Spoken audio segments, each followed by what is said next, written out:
Hello, fellow splitting geniuses. Welcome to another Splitting Smart Facebook Live series. I know it's been a while since we've done a live, and we're super excited for today's guest, Angie Correa, who is a career and business coach and also known as a cash injection strategist. We will find out more about that. Very intriguing. This topic is super important for anyone who is finding themselves having to find their path in the workforce again after many years or even a few years of a hiatus. It's also important for you if you want to explore your options and feel a little bit more secure during the process of finding the right work and the right fit for you. Angie works with women who struggle with overwhelm and insecurity to reclaim their leadership. She shows her clients how to implement structures in order to free them from the bottleneck to their own growth, from being in a bottleneck, actually.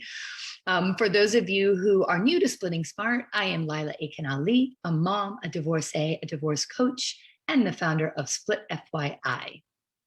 And I'm Heather Steer, a divorcee, a CDFA, a divorce coach, and the co-founder of Split.fyi.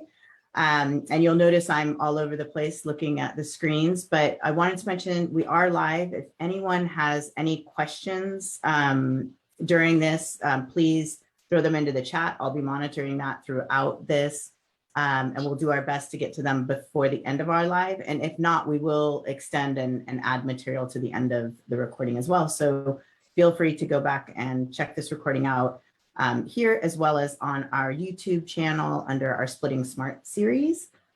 We would love any more followers and subscribers in that space as well. So there's lots of great content. And I'm very excited to have Angie here today because I spend a lot of time talking to people who have been out of the workforce for a long time. And when we were getting to know each other, she has a passion like we do to help people get back and get on their own 2 feet and to really financially grow and thrive. So this is going to be awesome. So thank you for being here today. Welcome.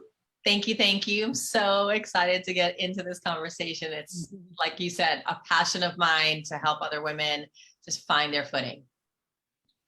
So Angie, one of the top questions I would love to ask is, because Heather and I talk about this all the time, why we do what we do. Obviously we've gone through divorce. We've felt lost in many ways. We needed help. We know what people need when they're going through something like that. So what is this passion behind what you're doing and helping other women?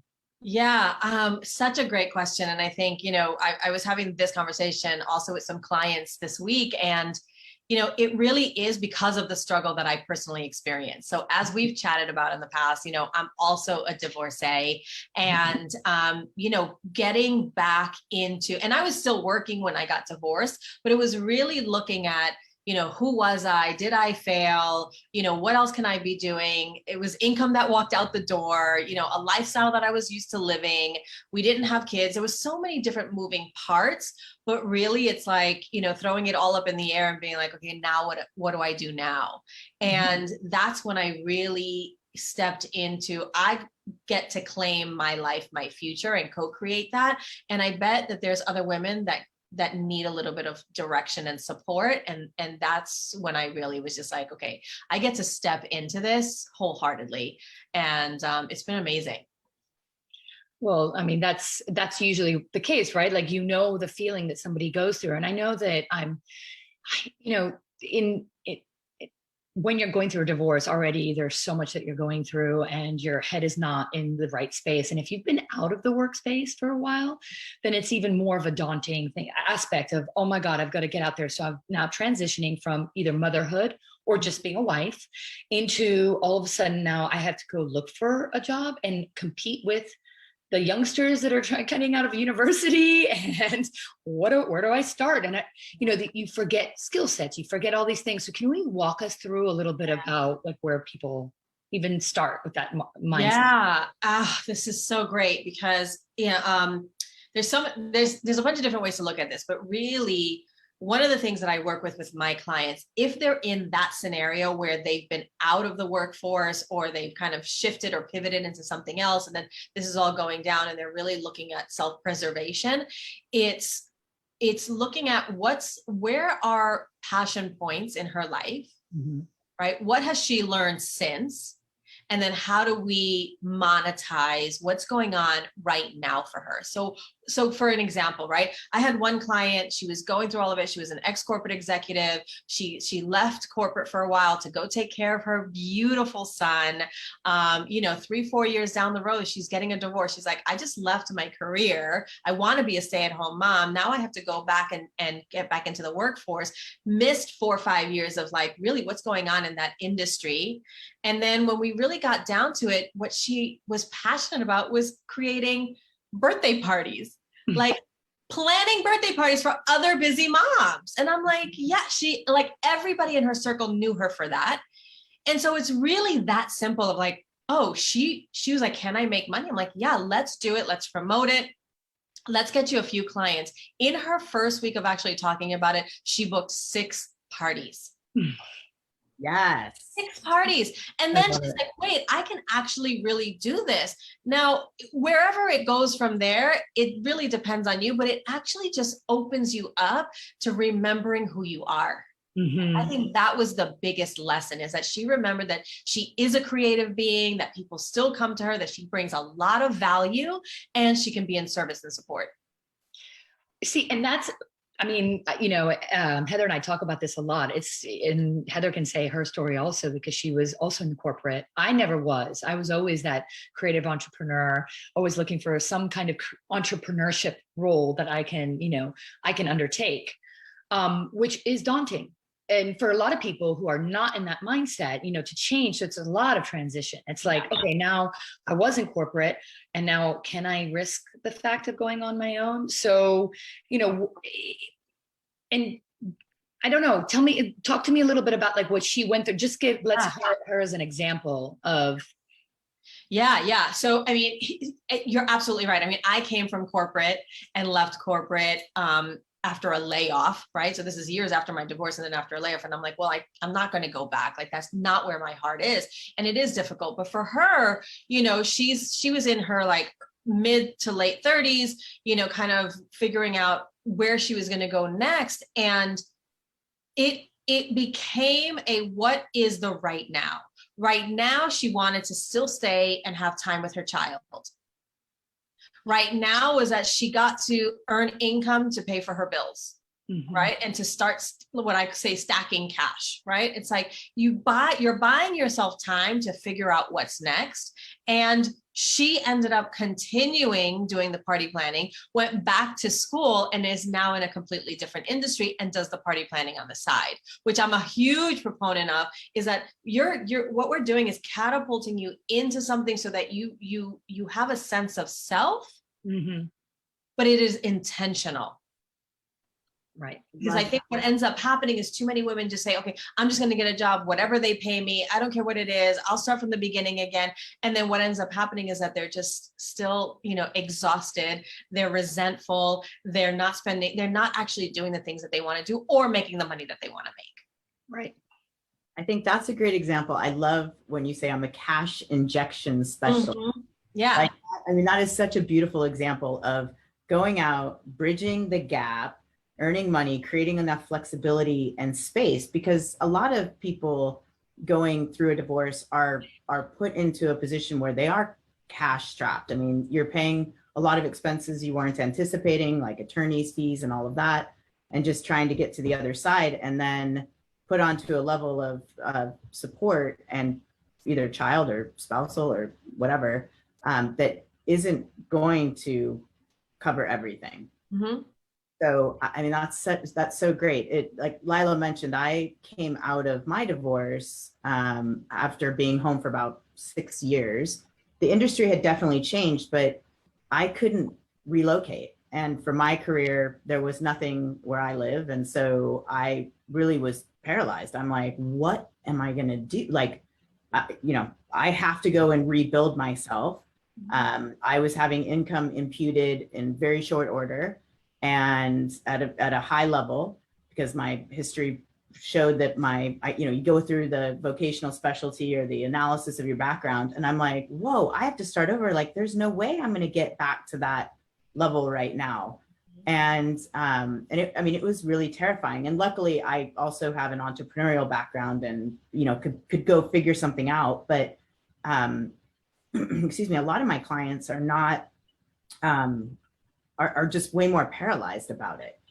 And I would love to hear some of the ideas of.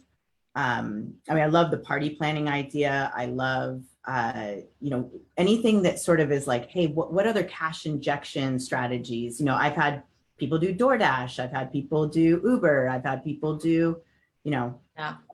So. Yeah. So it's so interesting, because there's that side of it where you're creating a business from your passions, right? Or you're creating a business from what I like to also say, like, what do people come to you for? Mm-hmm. Right. And so, for one person, it's party planning. For somebody else, it's organizing. For somebody else, it's feng shui. Right. Mm-hmm. Now, there's definitely a big gap, especially when you're so used to being in corporate. And then it's like, well, I don't really have any of those things. I don't even know. I don't want to, right, create from scratch. Then there's, industry out there that you can become a third party affiliate, and represent a business and share that way, that you don't have to actually create everything. It's already formulated there for you. And it's a product or a service that's already been vetted. It's already been, proven. There's great compensation packages for a lot of those types of companies. And you just kind of step right into it and plug and play where it makes sense. And in that instance, I'm seeing people, go from $0 to $12,000 a month, from $0 to, $400,000 in a year, just because they find something that they're passionate about that's already been established. Right. So that's another, I'm sorry. Yeah. It's such a great idea. And ambassador type, those are places people can start searching. Yes, absolutely. Do you help them with that process? Like help them understand, because this is the thing that we were getting to. It's like, where do you start? I mean, listen, the deer in headlights, we go through it. We were talking about this before we went on the live, right? Even when you get out of college, you're like, where do I go? Like, how do I do this? I mean, you have somebody maybe at uni who helps you through all of that. But at the same time, it's like, what can I do that still gives me that, that happiness, but yet provides the money that I need, right? Yeah, I mean, a lot of it starts with mindset. Honestly, it's like, okay, if let's say you're going down a path and it's like, all right, I went to school for this. This is what I did for a long time. And, now I'm out of it and I'm going back into it. It's like remembering why you even went into that industry in the first place, why you selected that, and then do the research. I mean, the beauty of right now and the last, I would say even beyond what's been happening in the last 2 years, is that we're prime for research, and we're prime to market all digitally. Mm-hmm. You never have to leave your house to do half the research, the coaching, the training, right? Like, we are digital entrepreneurs. We're living in a digital, super digital space right now. So number one, for those that are coming out of corporate, maybe having to go back, is really researching, is that where I want to be? Remembering what your why is. Like, why did you choose to go into that industry? Like, I went to school for special education, but I ended up in advertising by way of fashion. Right. And it really, when I think about it, is like, okay, all of the different parts of who I am and what excites me is what drove me down that path. And now in coaching and career coaching and what I'm doing now, it's just a culmination of, right, all of these things. I mean, I think coaching is another space too. It's like, okay, let's just say you don't have the corporate background and you've been, a mom with entrepreneurial ideas. It's like, yeah, let's create, let's invent something, find a gap in your community, find a gap in the group that you're a part of, right? And then build something from that. I mean, that's where it really gets to be fun and juicy. It's like what you ladies have created with Split.fyi, right? There was a gap for a real repository of support and system and information for women.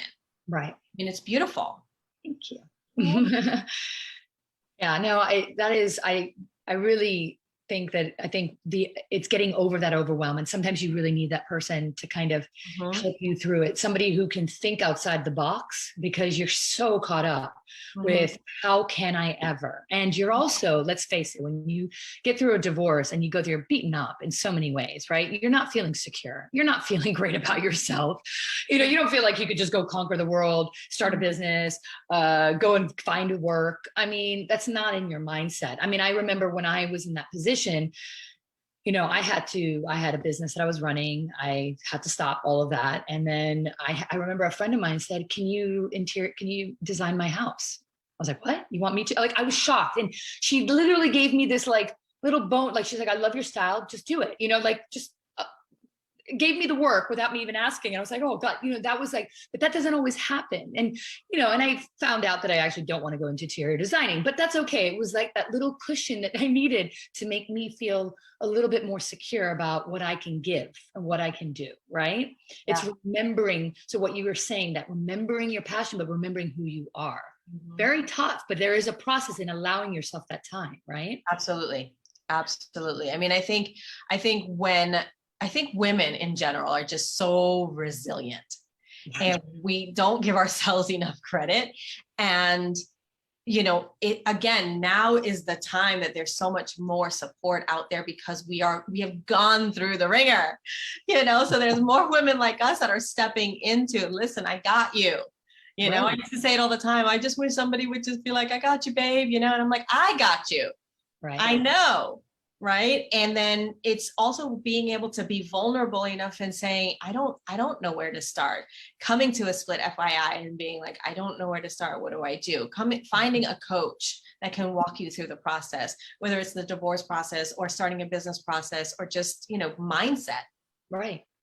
Now is a time, I mean, so many of our greatest leaders are utilizing support systems like that. It's like, we get to do that too. We are our greatest leader. You know, and it's interesting what you said, because I think the last resort, and I think Heather can contest this, like when you're going through a divorce, right? The last thing you think about is actually spending more money on somebody to help you through, like, okay.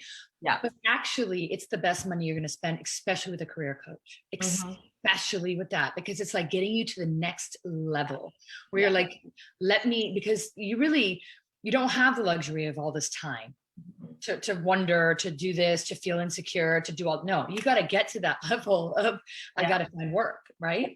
Yeah. Yeah. I mean, absolutely. I think, you know, and it's funny, I got a message from a client earlier today, and it was one of those messages that you're like, this is why I do what I do. She's an economist. I worked with her on building her brand. She was actually younger than the women that I normally work with, but she was also in this industry, in this career, that she was like, where do I even fit in? We created a whole like marketing strategy around it. But not only that, is that I really work holistically, in that I'm not just talking to you about your career. I'm talking to you about, you know, how do you feel at home? How do you feel in the relationships that you're in? How do you feel about, you know, having conversations with your family or your loved ones?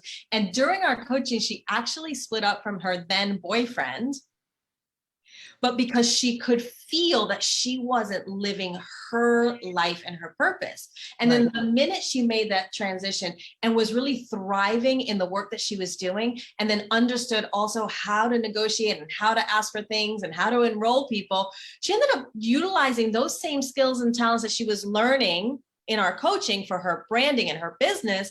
And we talked about her relationships and what she got to ask for that. She just got engaged.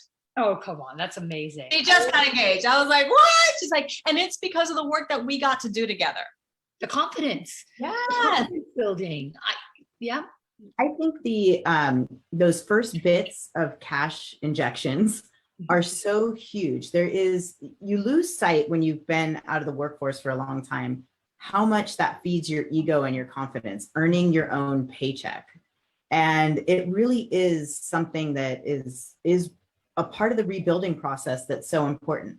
You know, I tell people that even have a longer runway, I'm like, I don't care. I'm like, go get a part-time job, go socialize, go, you know, and even in a retail boutique, I'm like, just go in. I go, you're going to get your own paycheck. You're going to talk to different people. You can try on different personas if you want in the shop, and, you know, decide what facts you're telling people, how they're reacting to you. It's really, that's also a great place to start, is just kind of do some part-time retail work in the holiday season, and, wherever that starts building that skill set. And I think people forget too, moms play a ton of roles in the skill set that we gain from it. Like, I have a client with 3 kids.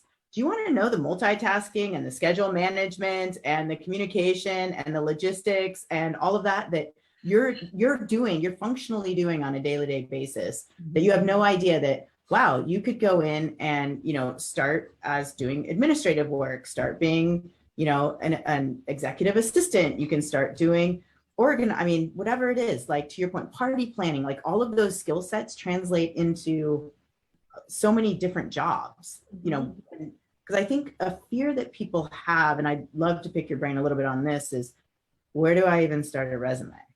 Like I haven't done a resume in 10 years. I'm like, what? And what does that even look like today? Like, I'm sure there's probably a video component, which Lila knows I'd never apply for a job then. I'd be like, I'm not applying for that job. I love it. I mean, and it's so funny because, I feel like I haven't sent a resume in so long.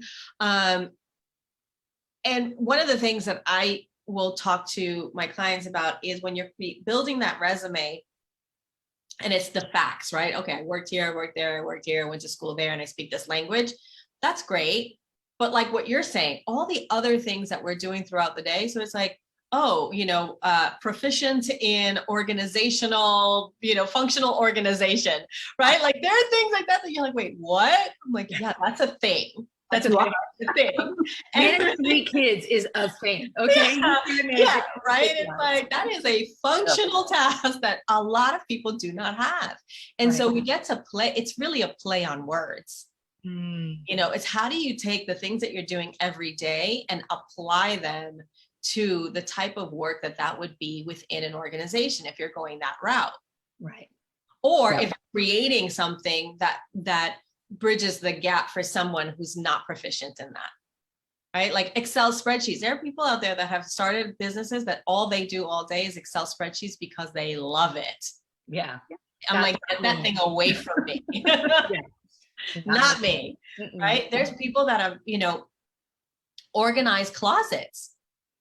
Yeah. Right. It's like, oh, they can actually take that and make that into something and go work for a company that's doing that. A lot of like West Elm, and now is allowing people to come in and you get to work with your clients in their homes.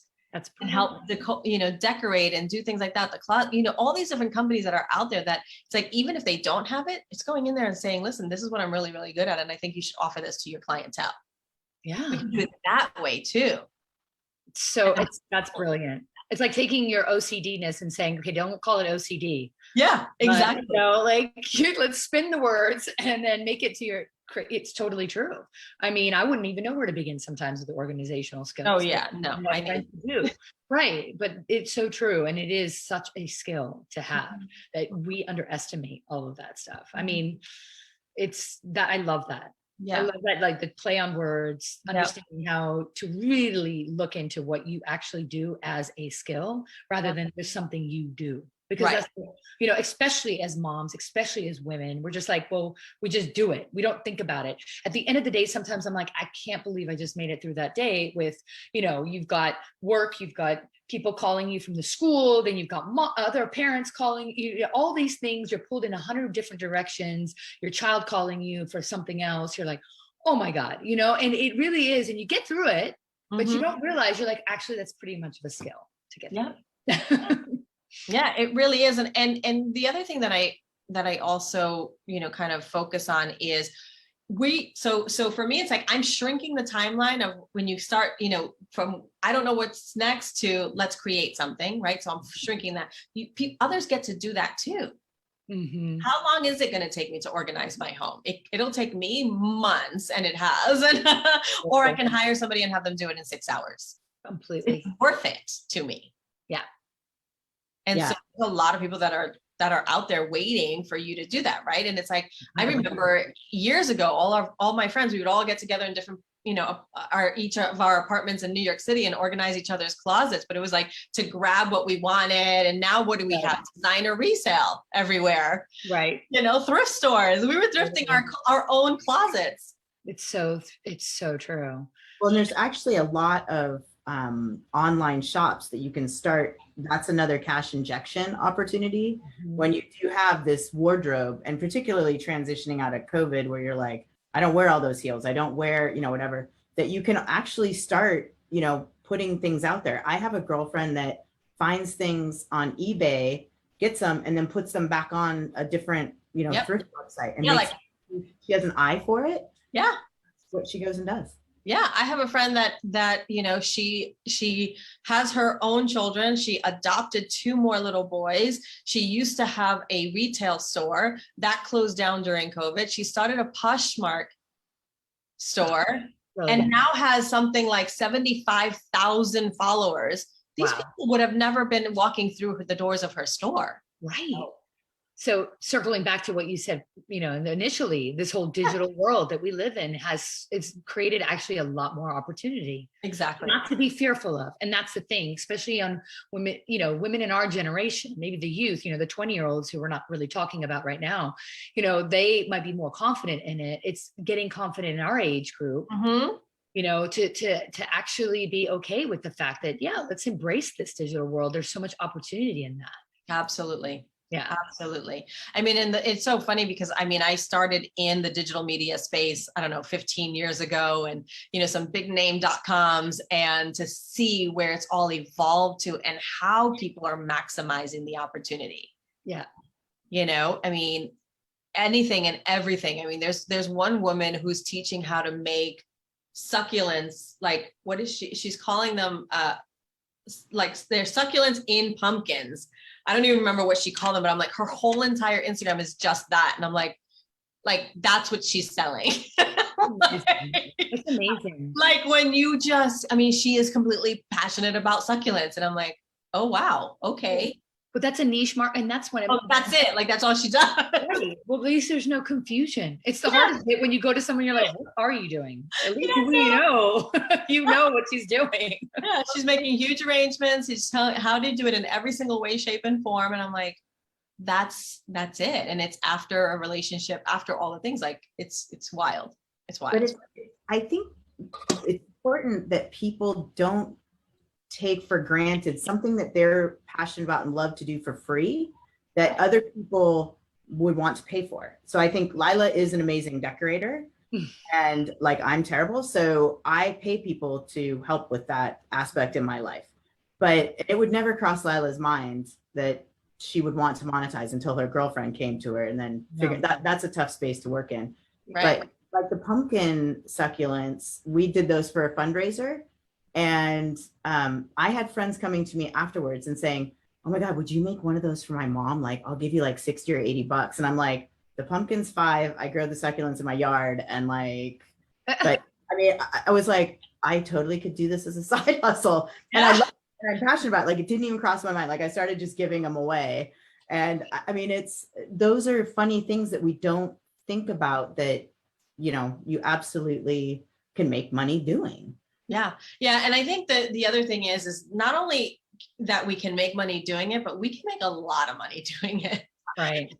So it really, then we get to step into a whole other dimension in our mindset and what we're thinking about, how we're marketing ourselves, because, we have so many people that have been told you can only make money a certain way, or you went to school for this and this is what you get to do. And those people that are doing that over there, that they were just lucky, but it's not the case. Like right now, again, because of the digital media space and how expansive it is, but also the belief system. It's like you have time, energy, and effort that you're putting into these things. You're not just paying for materials, but it's like the time it took you, right? Any education that you've done or you've acquired to learn how to do a certain skill. Like this all goes into the equation of what you would charge for something, and then really mapping out, well, what would that look like for you at $500,000 or $1 million?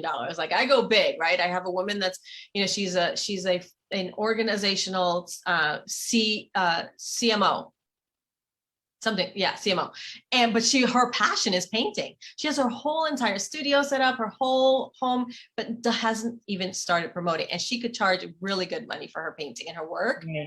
And people are asking her for installations for their homes. They're building homes and asking her for her artwork, and she's not charging. And I'm like, oh my God. And great, give some of it away for free, but still. Yeah. It's hard, that's okay. That led me to one of the questions I wanted to ask you, mindset. Okay. So we always, in our coaching world, we talk about mindsets, right? And how shifting those mindsets are super important. But that really is, and I know it because I can contest. I can tell you that that's how I felt, right? When my friend comes to me and says, "I love what you do to your homes and everything, and I really want to hire you to do this." I'll say, "What? Like, I didn't even think I would even charge any. I'd just do it for you for free. Like, let me just help you out. Like as a friend, I'll help you out." So the thought process behind doing something that you're passionate and you love, to actually get money for it, that's the mindset that you have to change. So how do you work with people to be okay with getting money from what they love and they're passionate about? Yeah, this is probably one of the hardest conversations to have with my clients, because it is exactly that. It's like, oh, but I don't want to ask for money, right? And I'm like, okay, but if you did put a cost to the thing that you do really well or that you love, and you didn't have to go to your 9-to-5 anymore, would you do it? Absolutely. Right. And so what is it costing you to not work your passion and charge for it, but have to go to a 9-to-5 and not be able to do the thing that you love? Right. So it's kind of this like reverse psychology and reverse engineering of not only the thought process, but where the energy of money can go.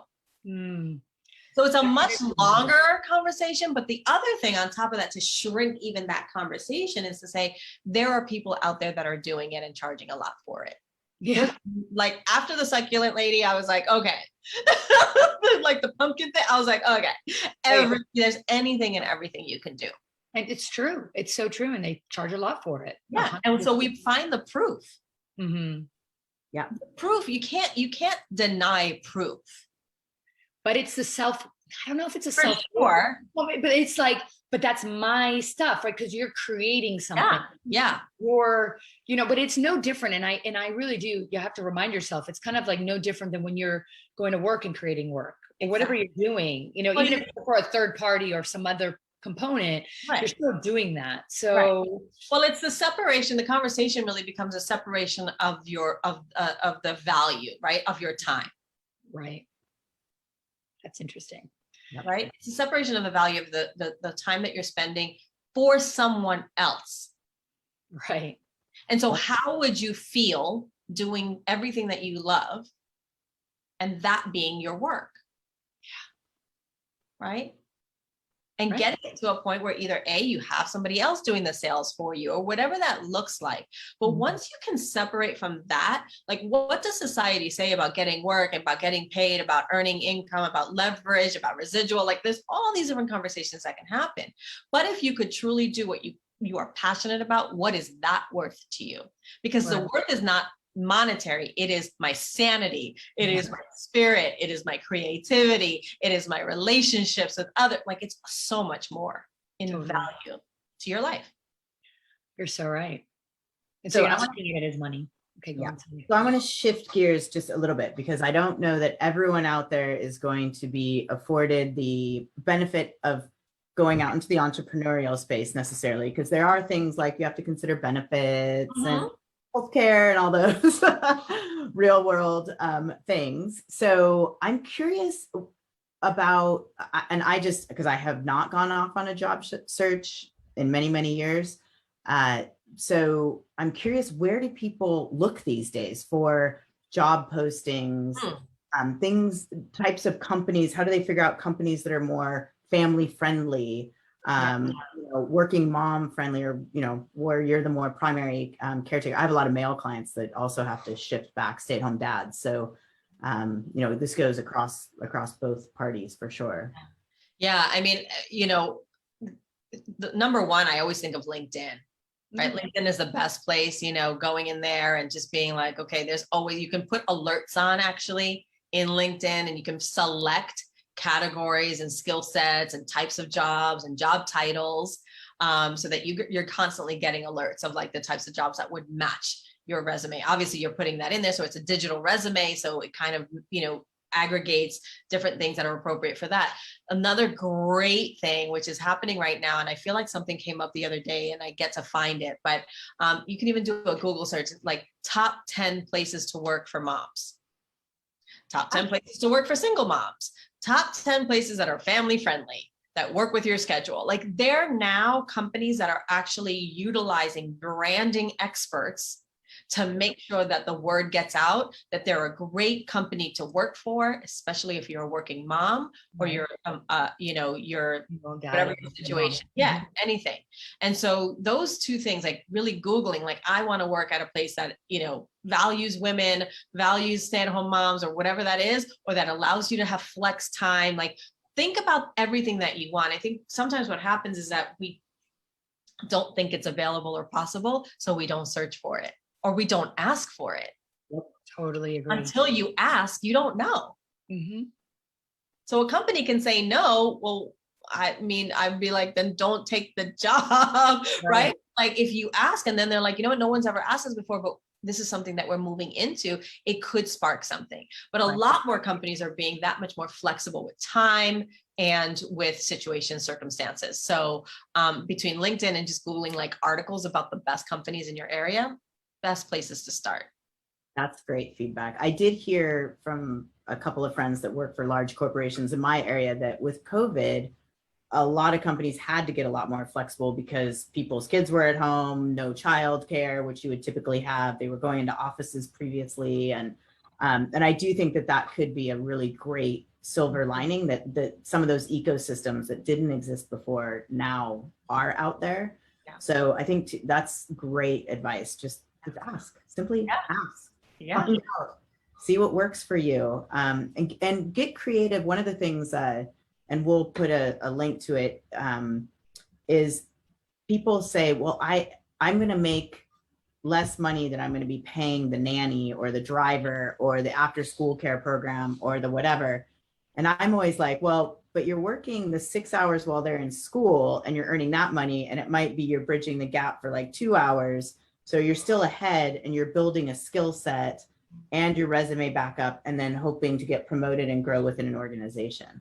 And you're getting all the benefits. So there's a lot of intangible, it may not be flowing, in your bank account, but you're not paying for your own health independently and all of that. So I think those are important things for people to remember too.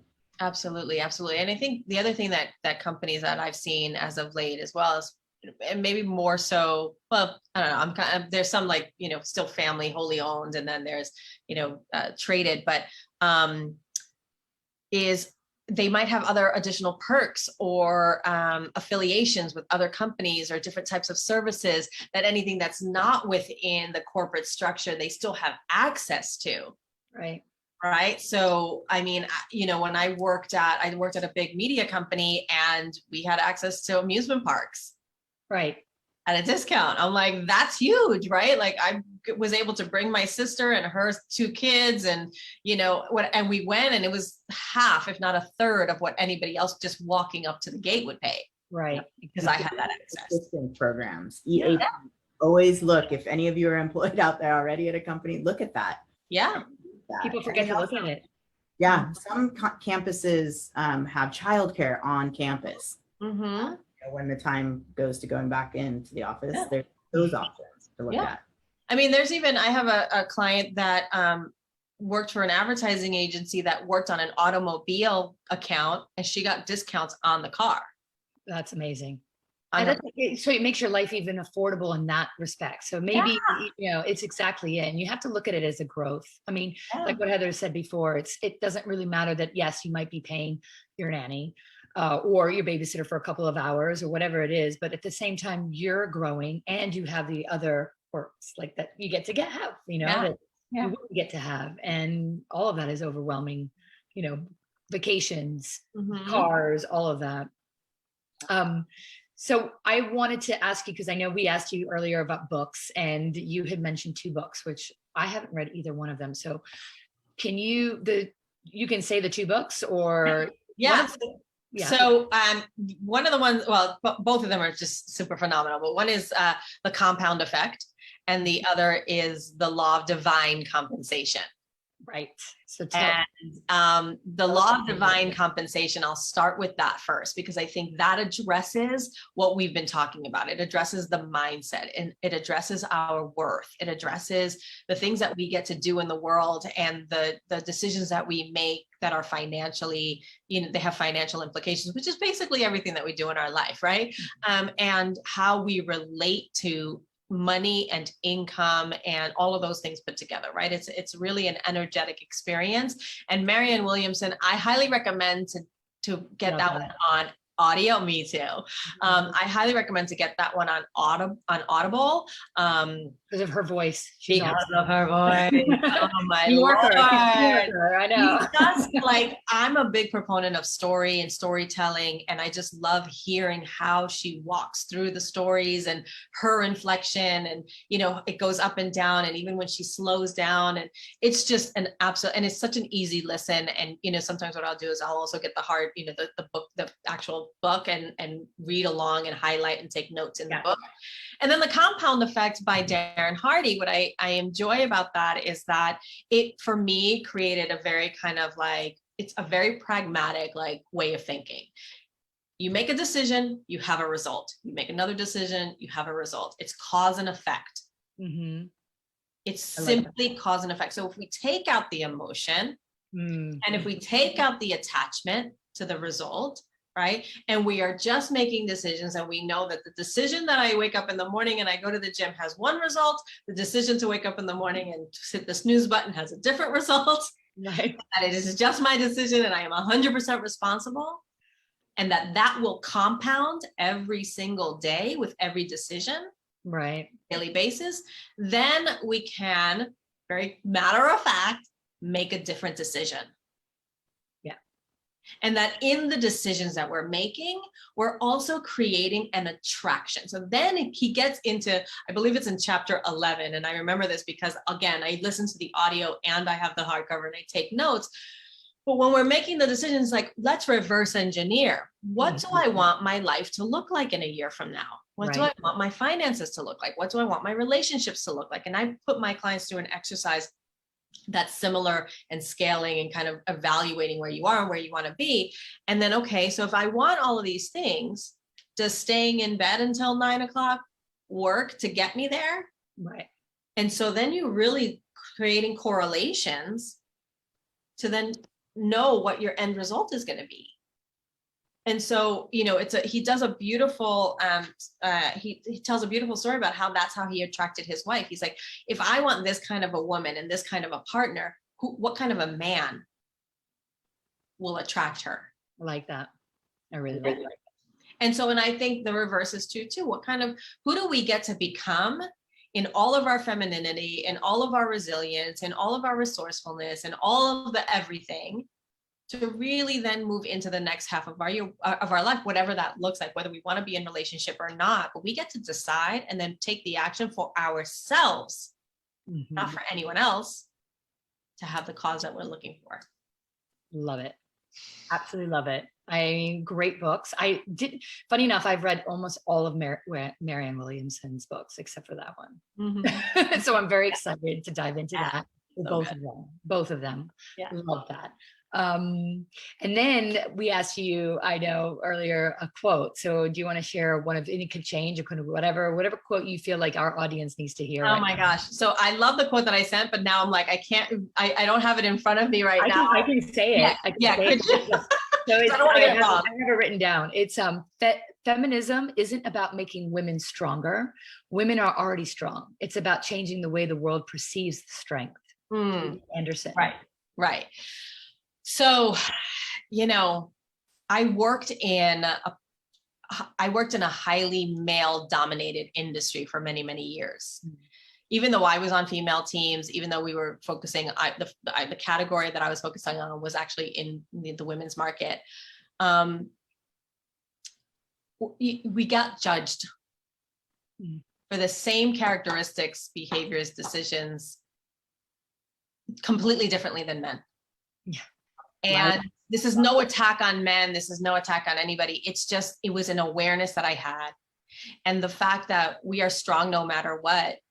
And when we are intentional and make decisions that are good for us, that doesn't make us evil beings, right? And it doesn't make us doormats. Mm-hmm. And so when people start really realizing that the shift, I believe that the shift that gets to happen in the world comes from the fact that we are in our pure femininity, as well as our strength, that's when we really start to see the magic happen, right? That's how I feel this even conversation and how it just moves so quickly. And we're, there's like no, no judgment. I don't feel, there's no insecurity. It's like, these are real conversations that women can have 100% with each other and with our counterparts, wherever they are, from work or, any kind of environment. And so, I think the more that we just stand in that with a smile and just be like, you know what, my strength does come from the fact that I am taking care of me and what I get to do and change in the world for others. Love it. Love that. Love On that note, obviously, thank you so much for taking thank you. This has been so fantastic. Amazing. My pleasure. My pleasure. It's I love it. I'm so glad you live so close to me because we're, definitely can tap into that wealth of knowledge you have. Yeah. So how, if somebody would like to find you, work with you, get in touch with you, what's the best way for them to do that? Yeah, I'm having a lot of fun on Instagram right now. I'm just like, let's just meet on Instagram. It's Angie Correa, ANGIECORREA _life 2.0. That's just the best. Like, come hang out, check it out, see what I'm talking about. We resonate, DM me. I'm constantly in there. And it's amazing. We'll put that in the show notes so people, perfect. Don't worry about that. Anyway, this has been great, honestly. And I think I'm pretty sure that a lot of people have gotten something out of this whole conversation. I have myself, especially that book, and I can't wait to read both of them.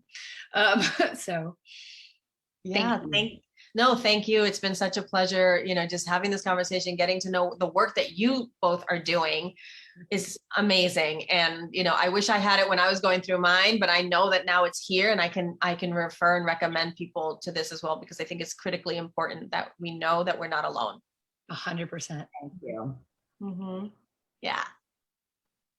We'll see you Splitting Geniuses on another Facebook Live soon. Yes. Bye.